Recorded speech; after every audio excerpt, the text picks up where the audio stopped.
Stephen Hanford's Staccato School of Defence. Today I want to talk to you about the true and false times of George Silver.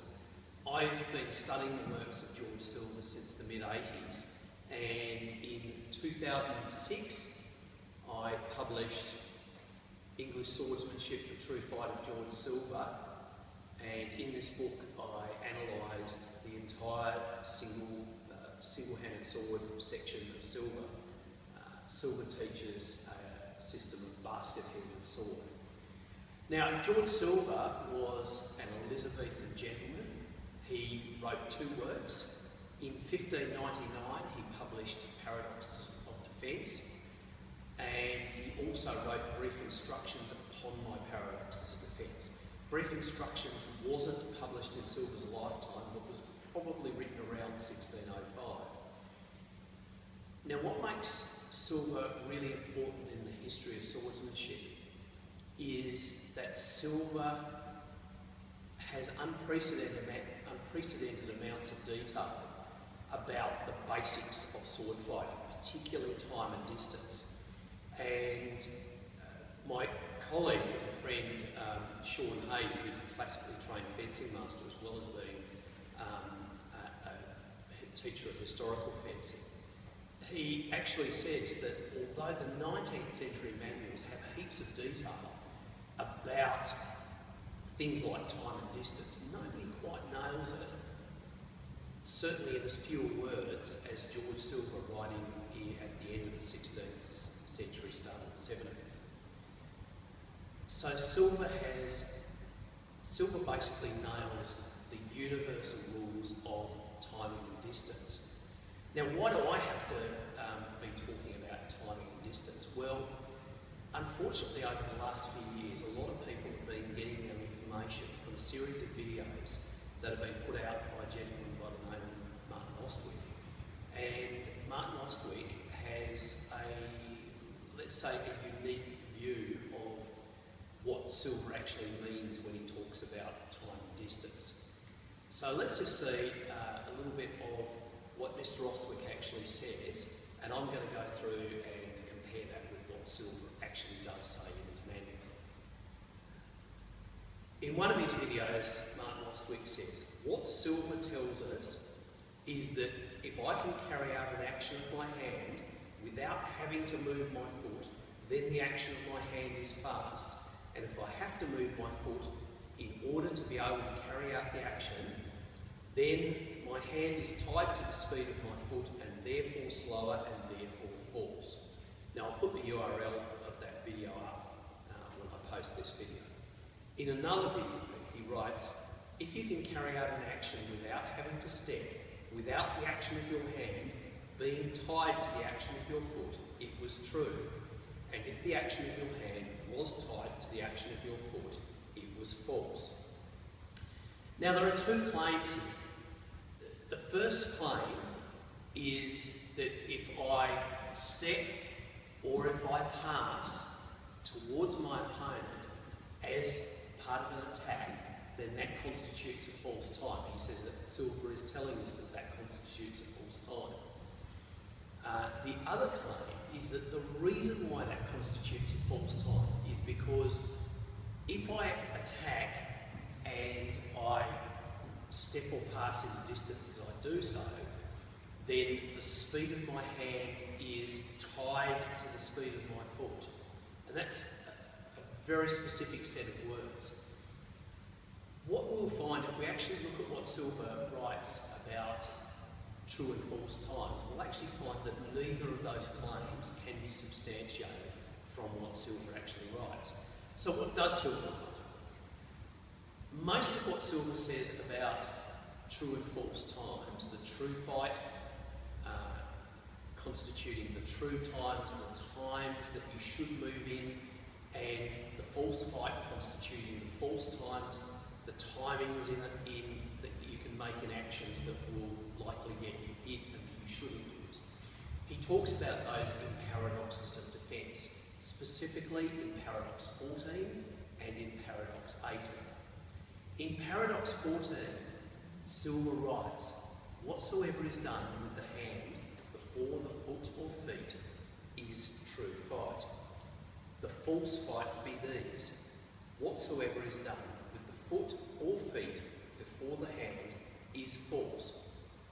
Now note that he's only got one sentence about true fight, and that there are no caveats, there's no ifs, buts, maybes, except for it's whatsoever is done with the hand before the foot or feet is true fight. Now he does have a clarification when he talks about false fights. The false fights be these: whatsoever is done with the foot or feet before the hand is false, because the hand is swifter than the foot or feet being a slower mover than the hand in that manner of fight is tied to the time of the foot or feet, and being tied thereto hath lost his freedom, and is made thereby as slow in his motions as the foot or feet, and therefore that fight is false. So what does that actually mean? We're told categorically that if we lead with the hand in an action, if the hand moves before the foot or feet, then it's a true time. We're told if the foot moves before the hand, then it's a false time. What does that actually mean? Well, that's actually the universal rule of timing in fencing. This is a threat, this is a target. What do I actually want to show the bad guy first? Do I want to show them a threat, which they have to react to? Or do I want to show them a target where they say, oh beauty, I'll hit that. Right? I want to show them a threat. I want my opponent to say, here comes something that I have to deal with. So, just as I was taught in modern fencing, extend before you lunge, Silver says, move the hand before the foot. Now, what about all the stuff about the speed of the hand being tied to the speed of the foot? What Martin Austwick is clearly saying is that if you have to step in as part of your attack, then the speed of your hand is tied to the speed of your foot. Let's actually analyse the actions that we make in attack and see if that's actually the case. Quite apart from the semantic argument that in the passage in Paradox 14, Silver is clearly using, when he refers to the speed of the hand being tied to the speed of the foot, he's talking about false fight, false times, which he specifically defines as when the foot moves before the hand. Alright, so let's look at what happens with an opponent. Now, first I might just get Lewis to put his sword down, and we'll just look at, if I start with a true time. Now, if I swing my hand as fast as humanly possible, what's going to happen when I attack it? Okay, so I didn't make contact. Why didn't I make contact? I didn't make contact because my hand, moving first and being faster than my foot, it swung through so quickly that my foot hadn't brought me into distance yet. So what do I actually have to do in order to strike my opponent and to close distance as I'm doing? Because my hand is faster than my foot and starts first in order to create a threat before I create a target, I actually have to slow my hand down a little bit, and it looks something like this.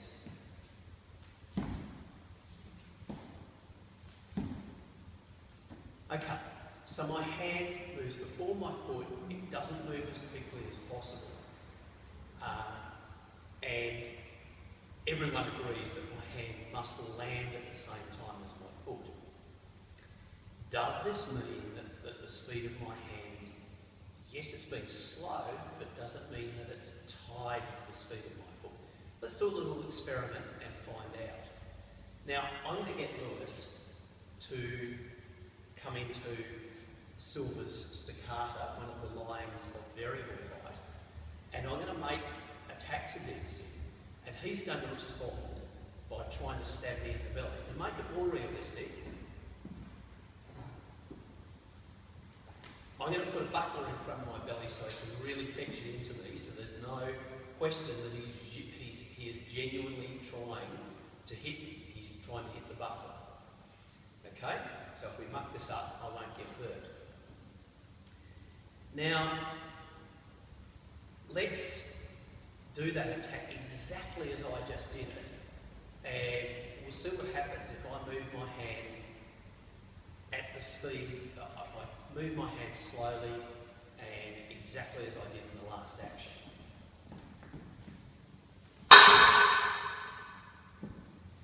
Okay, so what you can see there is if I move my hand, then he can strike me. But can I do anything about it? Is my hand tied to the speed of my foot?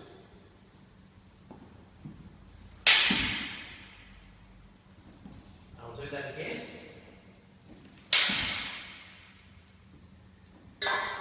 Okay. If you're really watching that, what you would have seen is that although my hand starts slowly, so that my hand can start first and my hand and foot can land simultaneously to deliver force in the attack, when I realise that there's an attack being made, and that's something, if somebody's in Staccata, I should always think, well, there's a possibility they'll be done and just try to stick me. When I make that attack, my hand is not tied to the speed of my foot. My hand was able to speed up and to deflect Lewis's thrust. I was able to change direction. So Silver says about force fights that the hand hath lost its freedom. My hand had not lost its freedom. It was not tied to the speed of the foot. Let's now have a look and see what happens if I attack in a false time. So I've been attacking in a true time where the hand moves before the foot. Let's attack in a false time and actually see what happens. Now I'll get Lewis to put his sword down first, and I'll just show you what a false time looks like. So I start moving with my foot, and then I swing my hand. Now hopefully what you noticed there, is that when I perform the action that way, my hand is moving a lot quicker from the start than it was when I attacked it in a true time, when I moved my hand first. And the reason for that is that because my foot starts moving first, my hand's got to play catch up. My hand has got to catch up to my foot so that the hand and the foot land together. What effect does that have if we do that same experiment where Lewis is trying to stab me as I come in? Let's have a look. Okay, I felt that through the buckler. So what you can see there is I've got no hope of deflecting his sword. And the reason for that is because the speed of my hand has been tied to the speed of my foot. The first time my hand can actually come far enough forward to do anything meaningful is when my foot has brought it into distance. Right? I can't speed it up because it's already moving as fast as it can go. So my hand can't get anywhere before my foot. My hand has been tied to the speed of my foot. And it had certainly lost its freedom. I had no freedom to do anything yet. I was gone for all money. Right? Whereas I'll show you again, if I attack in the time of the hand, body and foot, one of the true times, let's see what happens again. You can see that my hand is not tied to the speed of my foot and has not lost any of its freedom. Okay? So that is paradox 14. Let's quickly talk about paradox 18. Paradox 18 lists the true and false times. The true times being these: the time of the hand, the time of the hand and body, the time of the hand, body and foot, the time of the hand, body and feet. And the false times be these: the time of the foot, the time of the foot and body, the time of the foot, body and hand, the time of the feet, body and hand. And everyone who studies silver agrees that what this refers to is the order in which your body parts move. If I'm attacking in the time of the hand, body and foot, my hand moves first, followed by my body and finally my foot. Right? Hand, body and foot. What I'm going to do now is I'm going to show you the true times. I'm not going to focus too much on the false times. Just remember that if you create a target with your body, bringing your body forward before you create a threat, that's a false time. Don't do it. Most people are pretty good at not doing that once they've done a few lessons. What you tend to do is you'll do an attack and you'll continue your action, and you'll do something like you'll bring your body forward as you swing your sword around behind your head, and that constitutes a false time. It tends to happen later in the action. Let's just go through the true times, and I want to show you how the times are intimately related to distance.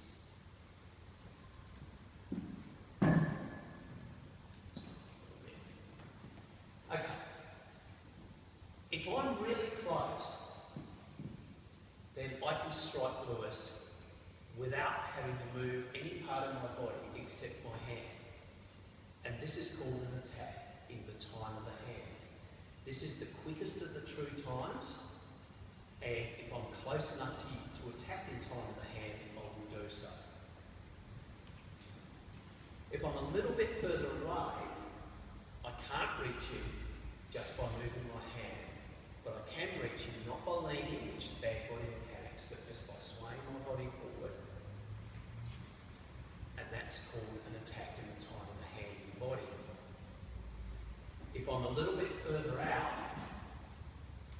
can't reach him even with an extravagant lean, I need to attack in the time of the hand, body and foot.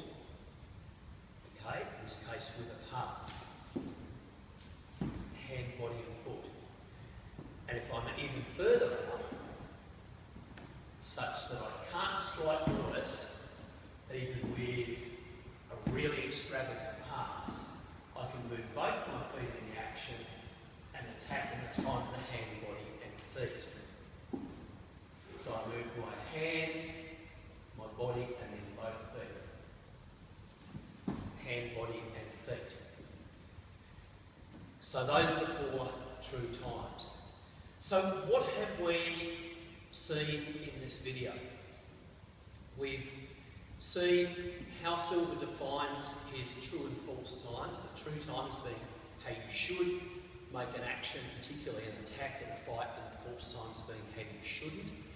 That the basis of true times are that you create a threat with your weapon before you create a target with your body. The essence of false times are that you create a target that can be hit before you create a threat. Silver says whatsoever is done with the hand before the foot or feet is true time. Silver says that if you lead with your hand and follow with your body and your feet, that is a true time. Anyone who says differently is directly contradicting what Silver says. Silver says that in false times, the speed of your hand is tied to the speed of your foot, and we've shown how that's the case and how it is absolutely not the case when you attack in a true time, when your hand moves before your body and your foot. We've shown how the true and the false times, how the true times are related to distance, how if we're close, we use time of the hand, if we're further out, we use the slower true times, the time of the hand and body, time of the hand, body and foot, and finally time of the hand, body and feet.